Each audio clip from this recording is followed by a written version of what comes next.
Luego que Hércules fue regresado con sus padres mortales Alcmena y Anfitrión por la diosa Atenea, Hércules empezó a destacar más y más por su gran fuerza y sus habilidades sorprendentes. Sus padres decidieron darle la mejor educación posible. Reunieron a los maestros más famosos de toda Grecia para instruirle en diversas artes.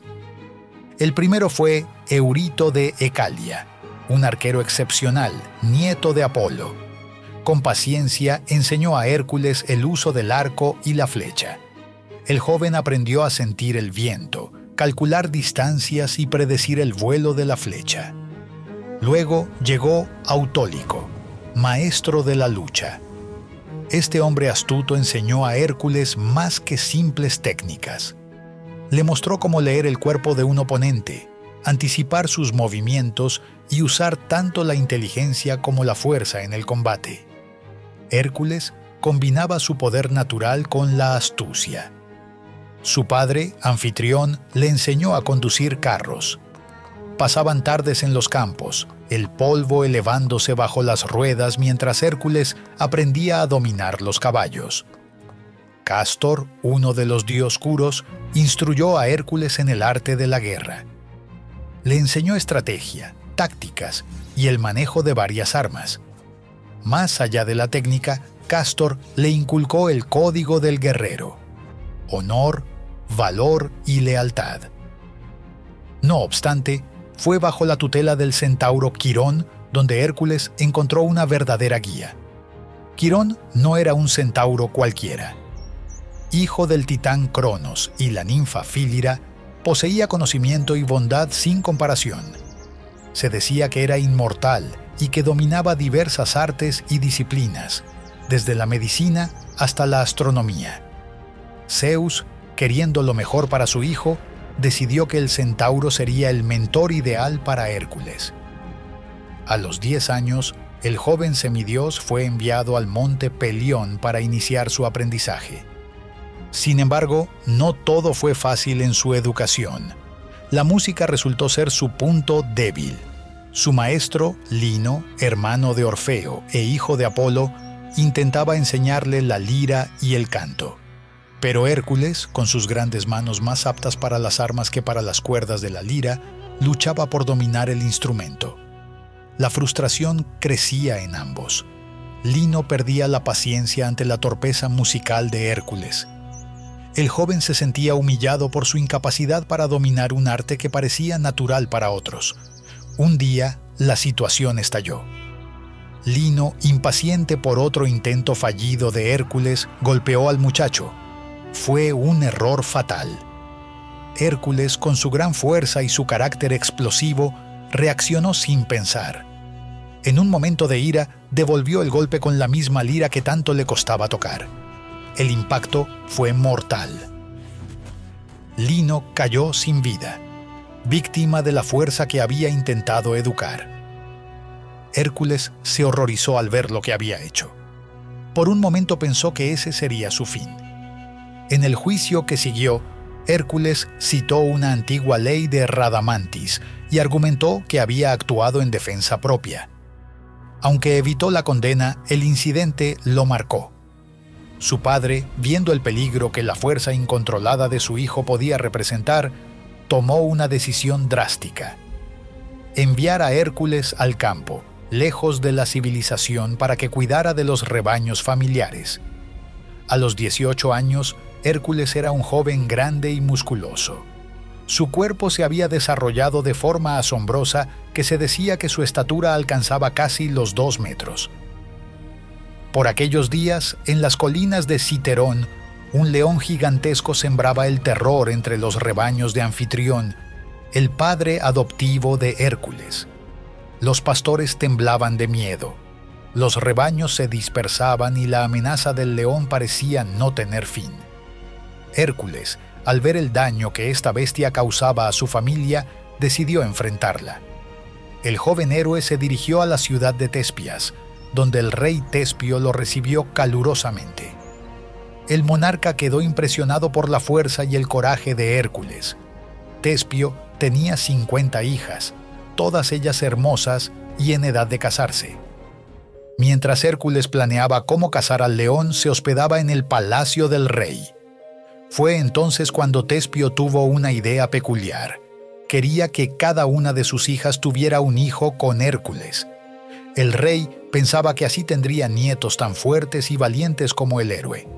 Lo que sucedió después varía según quien cuente la historia. Algunos dicen que cada noche el rey enviaba a una hija diferente a la habitación de Hércules. El héroe, ingenuo en cuestiones de amor, creía que siempre era la misma chica. Otras versiones afirman que Hércules estuvo con las 50 hijas en solo 7 noches, o incluso con 49 en una sola noche. Una de las historias cuenta que una de las hijas se negó a estar con Hércules. El héroe, enfadado, la castigó haciéndola sacerdotisa virgen en su templo. Esta anécdota explicaba por qué en el templo de Hércules en Tespias siempre había una sacerdotisa que permanecía virgen hasta su muerte. Al final, todas las hijas de Tespio, excepto una, tuvieron un hijo de Hércules. La mayor incluso dio a luz a gemelos. A estos niños se les llamó los Tespiadas, en honor a su abuelo. Durante todo este tiempo, Hércules no olvidaba su misión principal: cazar al león. Pasó 50 días rastreando al león por las empinadas laderas del monte. La caza fue ardua y peligrosa, pero Hércules no se rindió. Cuando finalmente encontró a la bestia, se enfrentó a ella sin más armas que sus propias manos. La lucha fue intensa y brutal.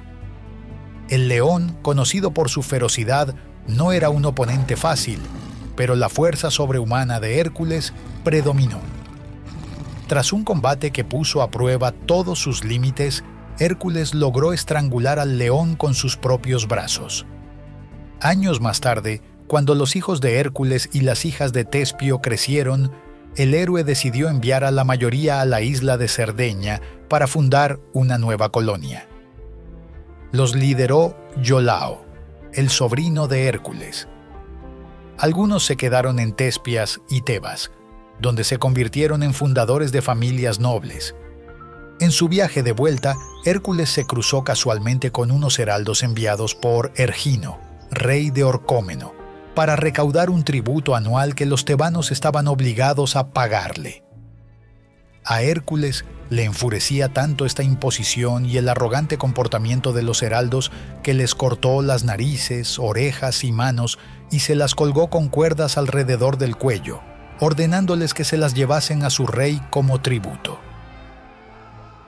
Ergino respondió enviando una segunda expedición contra Tebas, pero en esta ocasión Hércules estaba disponible para dirigir a los tebanos y pronto mató a Ergino e hizo huir a sus adeptos.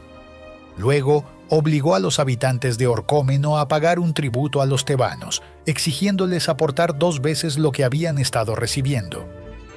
Creonte, agradecido, recompensó a Hércules por sus servicios en la guerra, entregándole a su hija mayor Mégara por esposa, mientras que la menor se casó con Ificles, el hermano de Hércules.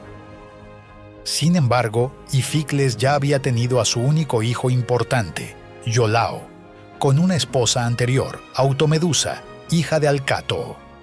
Mégara y Hércules formaban una pareja peculiar. Ya en matrimonio, tuvieron hijos a los cuales llamaron Terímaco, Deiconte y Creontíades, y por un momento pareció que vivirían felices para siempre.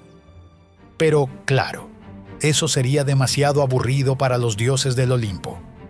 Es así que Hera, la diosa rencorosa, entra en escena. Obsesionada con atormentar a los hijos ilegítimos de Zeus, su ira se dirigió especialmente hacia Hércules, el vástago más famoso del dios supremo. La furia de Hera, combinada con los celos y la desconfianza, generó mucho más que odio. Por lo cual, estuvo dispuesta a sembrar el caos en la vida del joven héroe. La cruel diosa decidió sembrar la semilla de la destrucción en el noble corazón de Hércules. No satisfecha con los tormentos que ya había sufrido, invocó a su más terrible aliada, la locura. No se trataba de una locura común, sino de una maldición que confundía la mente y distorsionaba la realidad.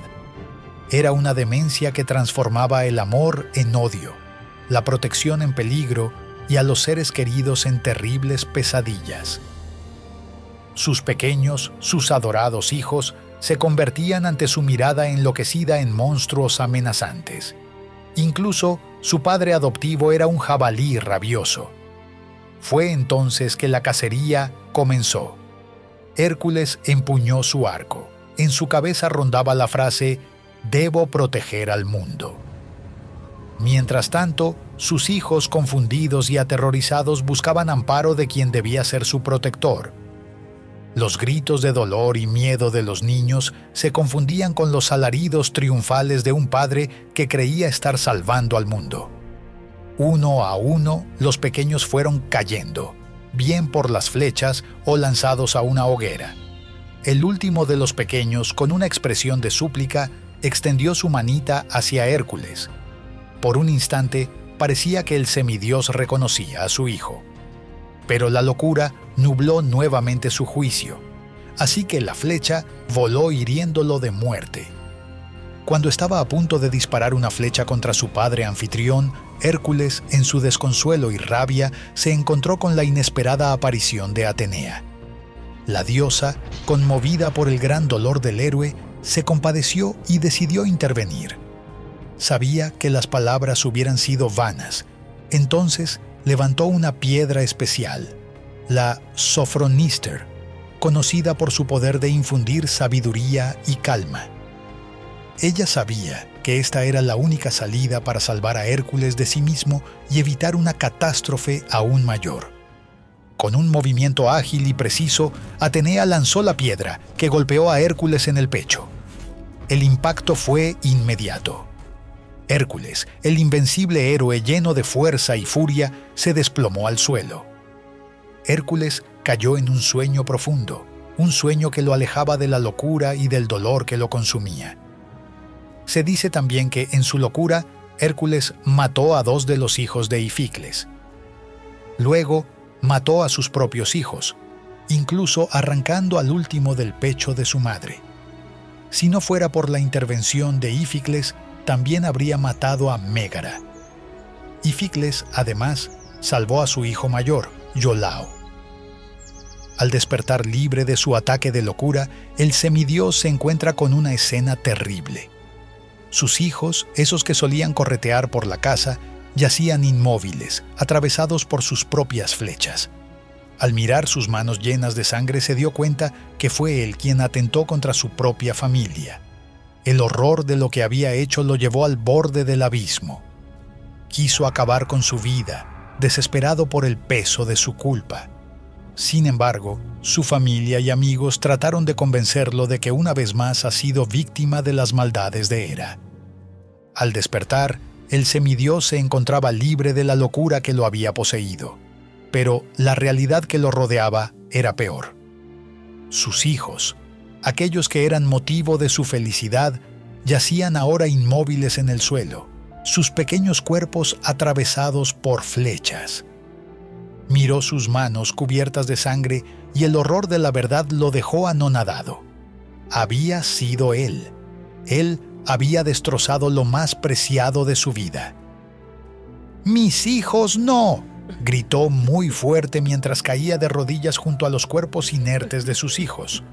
La culpa se apoderó de él y lo arrastraba hacia el abismo. Quiso acabar con su vida, pensando que solo la muerte podría aliviar el peso insoportable de su crimen. Pero su familia y amigos, llorando y suplicando, intentaron detenerlo, asegurándole que no era su culpa, que una vez más había sido víctima de la cruel Hera. Sus consejos fueron como palabras al viento, incapaces de consolar el dolor que lo envolvía. La culpa y la desesperación eran su única realidad.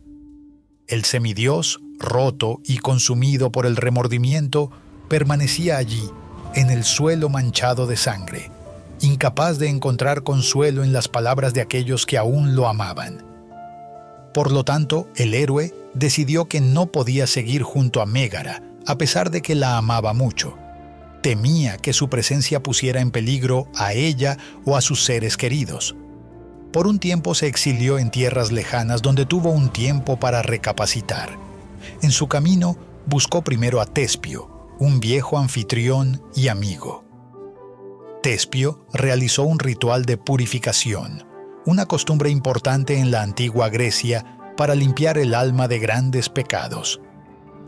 Aunque el ritual no podía borrar lo sucedido, al menos ofreció a Hércules un poco de consuelo y la sensación de haber dado un primer paso hacia la redención. Aún con la incertidumbre sobre su futuro, Hércules se dirigió a Delfos, hogar del famoso oráculo. Allí, la Pitia le reveló su destino. Debía dirigirse a Tirinto y someterse al yugo de Euristeo, el despótico rey de Micenas, durante una década. Sería obligado a realizar una serie de trabajos humillantes. Esta noticia no era fácil de digerir para alguien tan orgulloso como Hércules, pero venía acompañada de una promesa. Al final de su sufrimiento, alcanzaría la inmortalidad. Diferentes versiones de la historia cuentan cómo Hércules llegó a aceptar este destino. Algunos dicen que Euristeo lo invitó directamente a Tirinto. Otros, que Zeus mismo intervino para convencer a Hércules de que cumpliera con su deber. Lo cierto es que Hércules dudó. La idea de servir a alguien que consideraba inferior le resultaba humillante. Y así es como comenzaron los célebres trabajos de Hércules, tareas casi imposibles que pondrían a prueba su fuerza, su ingenio y su resistencia. Con una chispa de esperanza, Hércules dirigió su camino hacia la redención. Su primer desafío lo esperaba en Nemea, donde un león monstruoso aterrorizaba a la región. ¿Conseguirá Hércules vencer al león de Nemea y dar el primer paso hacia su redención? Este video ha sido creado para el canal Mitología. Gracias por acompañarnos en esta increíble historia. La aventura apenas comienza. Hasta pronto.